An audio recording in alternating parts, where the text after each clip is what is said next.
Dear Patriots, before the news starts, please subscribe to our patriotic channel by clicking the subscribe button. Give us a thumbs up to this video. Don't forget to leave your opinion below in the comments section. Share the news on Facebook and Twitter so you friends see it. Thank you. Bill O'Reilly comes forward, exposes game-changing $200,000 bribery plot to destroy Trump.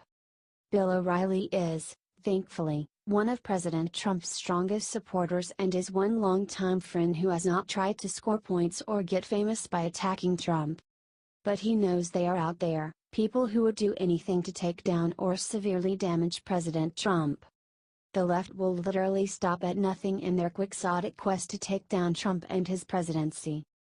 Which means they hate democracy because Trump won, fair and square. America had to make a choice and we made it. History, not jealous liberals, will be the ultimate judge of Trump's 2 terms. And maybe that is why they are so terrified of Trump. He is a game-changing candidate and the establishment will never be the same. Their power will be gone with their corruption and their bloated government salaries and even more bloated no-bid government contracts. And then there are the lobbyists who know the gravy train is coming to an end. It is under these conditions you should listen to what Bill O'Reilly and his team of investigators just discovered. Bill O'Reilly just revealed to Newsmax stunning details of the shocking attempt to ruin President Trump's reputation. O'Reilly said his investigators had uncovered an audio recording of an anti-Trump attorney offering a $200,000 bribe to an identified woman to file false sexual harassment charges against Trump. It exists, O'Reilly said. We have urged the person who has the tape to hand it over to the U.S. attorney, because my investigative team believes there are 3 separate crimes on the audio tape. Yes, we want this sick plot and the sicker plotters to face justice. Good work, Bill. It's related to my situation, O'Reilly added, and when the tape emerges, you will see why. I can't say any more than that, but it is related to my situation. Share this if you support President Trump against these scandalous and illegal attacks.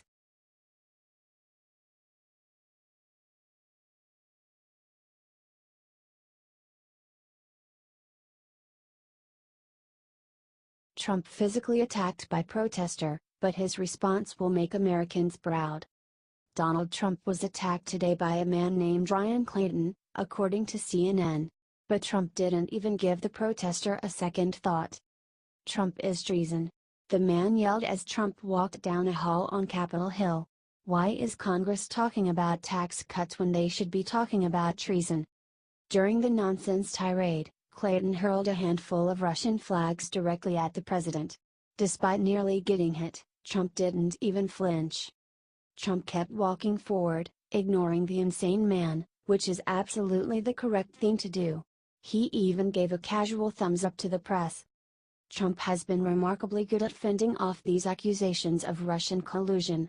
It helps that the accusers have no facts, but the president's ability to make them seem silly and foolish have mostly buried the story despite the mainstream media's efforts. But there are still crazy men like this, who think Trump directly conspired with the Russian government. Luckily, Trump didn't even acknowledge this small man's existence. Comment "We love Trump." And share if you're proud of how our president handled this scary moment. Other presidents may have run for cover, but Trump was unafraid.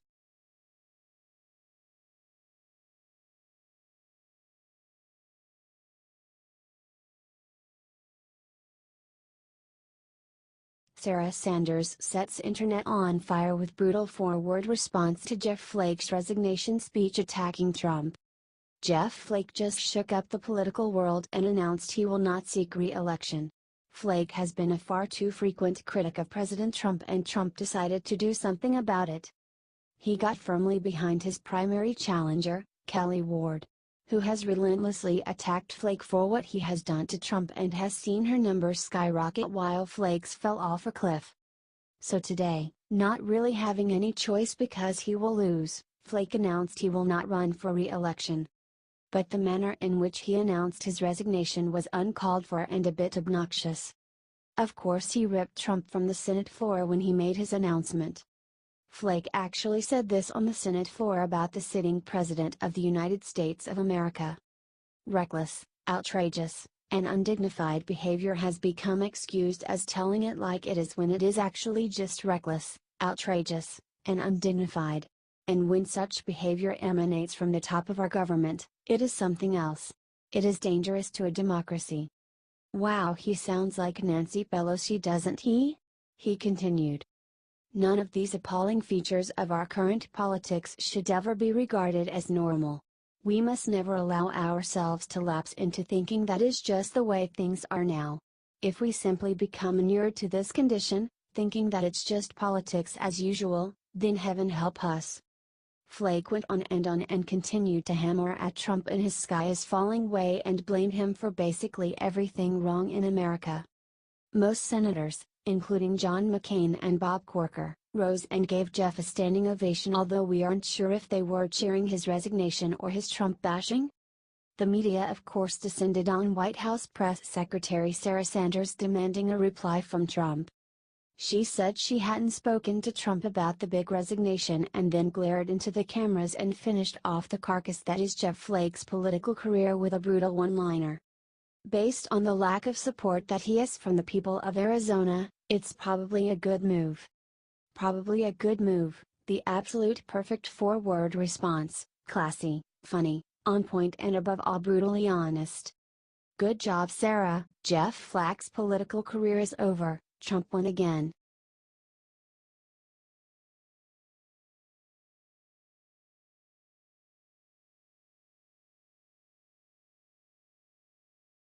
Sabotage.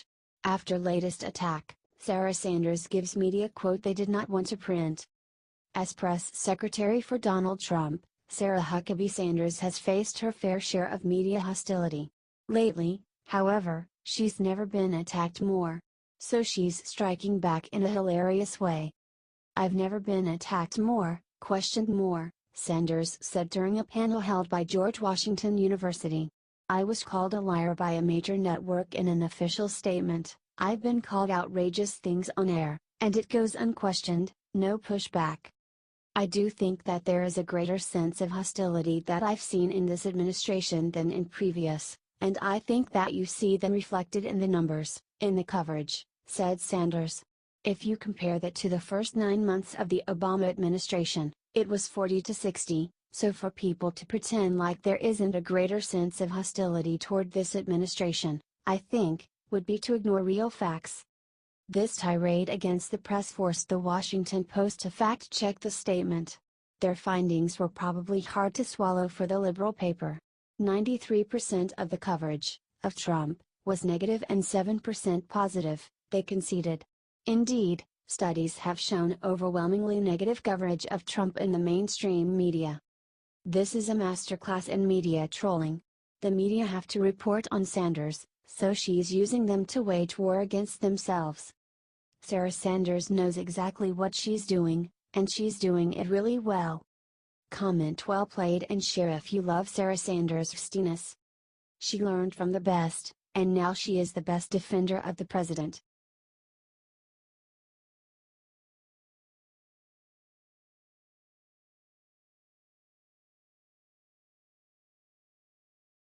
Bureau of Labor accurately predicts jaw-dropping number of jobs Trump will create in coming years. This is why we elected President Trump and not Hillary Clinton or Jeb Bush. Jobs. We were sick and tired of watching our good jobs go overseas and bad jobs, if you can find one at all, replacing them. In one shocking incident, Disney brought the low-skilled workers here and made the U.S. workers they were replacing train them. Disney didn't even have to offshore, they used a loophole and were able to bring in cheaper Indian workers, and then to throw sand in America's face, they made these workers train the Indian tech guys or they would not give them their buyout. It was a low blow made worse by the knowledge that this was not an isolated incident. So we made a change and elected Trump, and we have already seen good results. Based on new government projections, we are about to go from good to great. According to new projections from the Bureau of Labor Statistics, employment will grow by 11.5 million from 2016 through 2026. From 156,100,000 to 167,600,000 jobs, an increase of 0.7%, which beats out the 0.5% growth seen from 2006 through 2016. The Bureau also predicted that GDP will rise at an annual rate of 2% for the next 10 years, a huge jump from the 1.4% growth rate in the last decade. This is great news, but it gets even better. When Congress finally gets their act together and passes tax reform, we will see the numbers skyrocket. The projected figures for job creation over the next decade is a good indication that President Trump's current policies are having a net positive effect on the U.S. economy, said Alfredo Ortiz, President and CEO of the Job Creators Network, told the Free Beacon. Recent walkbacks of intrusive government regulations are freeing up the ability of businesses, big and small, to expand and become a stronger economic root of their communities. Current efforts to pass small business and middle-class tax cuts will advance this trend even further, allowing Main Street to once again become the driving force of the American economy. But wait, it gets even better. According to the projections, one industry will see a decline in jobs and wages: government. Can you believe it? Off the charts private sector growth and a decline in government jobs and wages. That's what happens when you elect the right man for the job.